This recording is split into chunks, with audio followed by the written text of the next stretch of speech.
বাজে ডট 12টা। আজকে মাসি মেশোর অ্যানিভার্সারি, তো এখন ফোনটা করি, ভেবেছিলাম একটু আগে থেকে ফোনটা করব। আমাদের প্রজাতন্ত্র দিবসের ৭৭তম বর্ষে আমরা প্রতাপ সংঘের মাঠে পতাকা উত্তোলন করছি। চিকেন পকোড়ার রেসিপি এখন এই প্রিপারেশন চলছে। মা, এত সবজি নিয়ে কেন বসে পড়েছো? এই হচ্ছে মাটন। কি হয়েছে কি?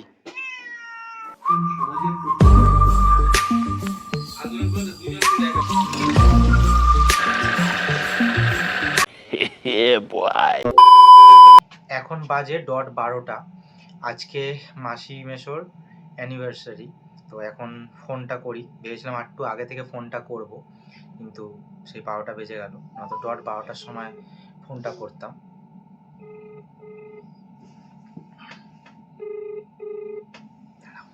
একসাথে বলবি, একসাথে একসাথে বলবি। কি বলবো একসাথে? Happy anniversary. তুমিও বলবে একসাথে? Happy anniversary. Thank you thank you thank you বলছে আমাদেরকে রে। মেসো কোথায়? মেসো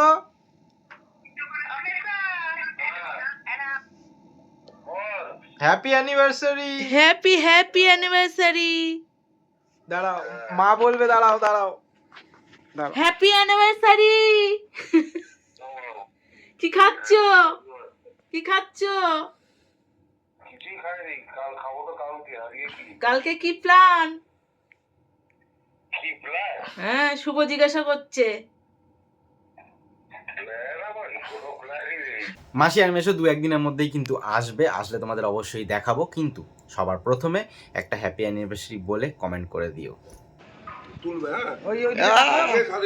আমাদের প্রজাতন্ত্র দিবসের ৭৭তম বর্ষে আমরা প্রতাপ সংঘের মাঠে পতাকা উত্তোলন করছি আমাদের ছোট্ট মাকে নিয়ে। হ্যাঁ, চলো চলো চলো চলো। জানো নুনি, ওইদিকে তাকা, ওপর দিকে তাকাতে, ওপর দিকে। বন্দে মাতারম, বন্দে মাতারম, বন্দে মাতারম। ওটা টান টান, হ্যাঁ টান, হ্যাঁ বুঝলো? ঠিক আছে, মানে তো ঠিক আছে। আজকে পতাকাটা ভালো তোমাদের সময় ফুলটা দিয়ে সাজিয়েছে, ওরকম করিস না। জামাটা খুব সুন্দর ওকে পরিয়েছো। সরস্বতী পুজোর দিনকেও কিন্তু ব্লগ বানিয়েছিলাম, আশা করি তোমরা সবাই সেটা দেখেছো। যেই কথাটা বলা হয়নি, আমাদের কিন্তু জুনিয়র গ্রুপের ওপর দায়িত্ব পড়েছিল এবছর সরস্বতী পুজো করার, তাই আমরা ছোট্ট করে সরস্বতী পুজো করেছি। আজকে 26 তারিখ, আমরা সরস্বতী মাকে বিসর্জন দিয়ে দেব। বিসর্জন নিয়ে দু চার কথা বলতে চাই, আশা করি তোমাদের এটা ভালো লাগবে।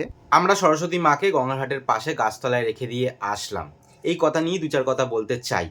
এটা গঙ্গা দূষণের জন্য কিছু বছর ধরে চলে আসছে যে ঠাকুর বিসর্জন দেওয়া যাবে না, গঙ্গাঘাটের এক পাশে রেখে দেওয়া হবে। কিন্তু এটা কি আদেও ঠিক, আর কতটা ঠিক তোমাদের কি মনে হয়? কারণ দেখো, আমরা বড় বড় ঠাকুর, দুর্গা ঠাকুর, জগদ্ধাত্রী ঠাকুর কিন্তু গঙ্গায় বিসর্জন দিচ্ছি। আর দেখো, সবাই কিন্তু বাড়ি থেকে ঠাকুর বা মাকে বা বাবাকে যাই হোক রেখে দিয়ে গঙ্গাঘাটে চলে যায়। আমরা কিন্তু গঙ্গাঘাটে থাকি, আমরা প্রত্যেক দিন দেখি সেই ঠাকুরগুলোকে অবহেলায় পড়ে থাকতে। কোনো সময় দেখছি কুকুরে ভেঙে দিচ্ছে, কোনো সময় দেখছি মানে অন্য কিছুর কারণে ভেঙে যাচ্ছে ঠাকুরগুলো, ওখানে পড়ে পড়ে পড়ে পড়ে আস্তে আস্তে গলে যাচ্ছে, মানে বিভিন্ন অবহেলার মধ্যে কিন্তু ঠাকুরগুলো পড়ে থাকে। এটা কতটা ঠিক? মানে গঙ্গায় আমি বিসর্জন দিচ্ছি না গঙ্গা দূষণের জন্য, কিন্তু পুজো হয়ে যাওয়ার পরে কিন্তু মাকে অবহেলাও করা উচিত না। ওখানে পড়ে থেকে থেকে কিন্তু সবসময় অবহেলায় থাকে, আমরা এটা স্বচক্ষে দেখি, মানে যারা আমরা গঙ্গার ধারের সামনে থাকি। তো এর জন্য কিছু একটা ব্যবস্থা নেওয়া দরকার। এক এক সময় পৌরসভা জেসিপি গাড়ি আসে, একসাথে নোংরার সাথে ওই ঠাকুরের মাটি, মানে ঠাকুর কিন্তু একসাথে নিয়ে, মানে সব কিছুর সাথে নোংরার সাথে তুলে নিয়ে চলে যায়। তাহলে এবার গিয়ে কোথায় ফেলছে? হয়তো যেখানে আমাদের নিত্য প্রয়োজনীয় আবর্জনা ফেলা হচ্ছে সেখানেই কিন্তু ফেলা হচ্ছে। তার মানে আমরা কোথায় দাঁড়িয়ে আছি? এই নিয়ে কি মতামত অবশ্যই জানিও। যে পিকনিকের চিকেন পকোড়ার রেসিপি এখন এই প্রিপারেশন চলছে। এইটুকুনি মাংস, যেটুকুই হোক, পকোড়া পকোড়া এক পিস করে খেলেও অনেক। সব ম্যারিনেশন চলছে এখন। তুমি কিছু বলে দাও। এই তো সব দিচ্ছি, কৌশিক বাবু দেখাচ্ছে। আমি? হ্যাঁ, ও হেভি রান্না করে। না না, এইসব আমি বললাম কি করে কি মাখবো একটু বলতো। ওর ওর প্ল্যানে হচ্ছে এটা, মানে মাখাটা হচ্ছে। এইসব বলো না, এইসব বলে লজ্জা দিও না।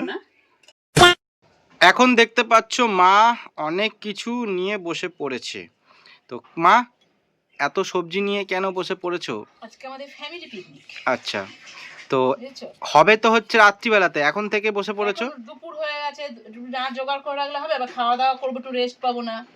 আচ্ছা, তার মানে সব সবজিগুলো কেটে সব মানে রেখে দিচ্ছ, তাই তো, যাতে সন্ধ্যেবেলায় কাজটা হালকা থাকে। মশলা টশলা রেডি করবো। আচ্ছা, দেখলে চিকেন, তোমরা দেখলে যে চিকেন পকোড়াটা রেডি করে রাখলাম, মানে মেখে টেকে, হ্যাঁ ওটা রেডি হয়ে গেছে। এবারে মাংস দাঁড়াও দেখাচ্ছি কি হবে। এই হচ্ছে মাটন। তো এই মাটনের হচ্ছে তরকারি হবে, আলু দেবে তো, তাই তো মাটনে? আলু না দিলে আর হচ্ছে চিকেন পকোড়া হবে, তাই তো? চিকেন পকোড়া হবে, চানা মশলা হবে, ঠিক আছে, তারপরে কচুরি হবে, মশলা হবে, কচুরি হবে, বাবা, কফি হবে, এই দাঁড়াও, কফি হবে।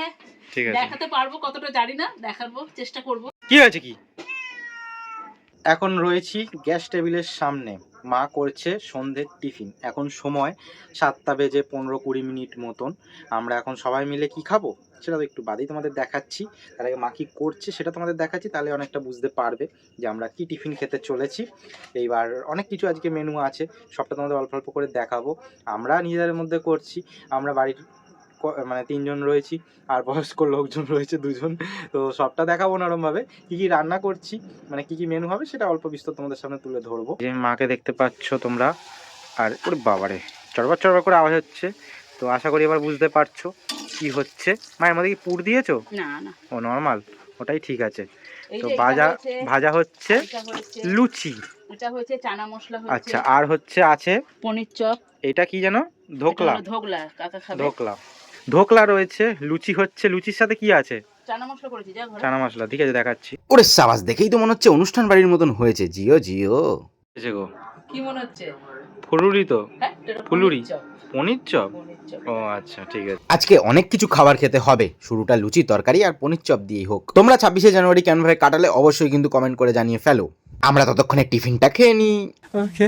A few moments later. তো দেখতে পাচ্ছ হচ্ছে চিকেন পকোড়া। তুই তো আলোটা গাঢ় করছিস। না না, গাট করছি না। আর একদিকে বসিয়েছে হচ্ছে মাংসের জন্য আলু, ভাজছে আলুটা, তারপর মাংস রান্না হবে। তো বলেছিলে মাংসটা নাকি আরো আগে আগে করে রাখবে। আটা মাখা আছে, ঠিক আছে, ঠান্ডা হয়ে যাবে না, বাজে লাগবে। পকোড়া রেডি। চলো চলো চলো চলো চলো চলো। এদিকে মাংসটা তো বসানো হবে, পেঁয়াজ এই যে বসিয়ে দিয়েছে, একটুখানি পেঁয়াজগুলো নেড়ে নেড়ে দিই। বাবা কত তেল দিয়ে করছে দেখো, পেঁয়াজগুলো ভাসছে দেখো, এত তেল বাবা। ব্লগের প্রথম দিকে মা বলেছিল আমরা পিকনিক করছি, আমি এটাকে পিকনিক একদমই বলবো না।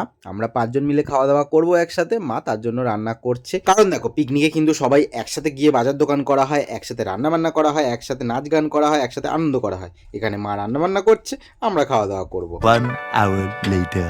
এখানে রয়েছে মা, বাবা রয়েছে ওই যে পেছন দিকে। সবার খাওয়া কমপ্লিট হয়ে গেছে। এই রে, হ্যাঁ গান চলছে, ঠাকুর ভাসাচ্ছে এখন 12টার সময়। হ্যাঁ, সরস্বতী ঠাকুরও আবার ডিজে ফিজে বাজিয়ে আসছে, হ্যাঁ হঠাৎ করে দেখছি এখন। সবই ডিজে। তো এখন আমরা খাওয়া দাওয়া করছি, বেজে গেছে প্রায় ওই 11:30 মতন।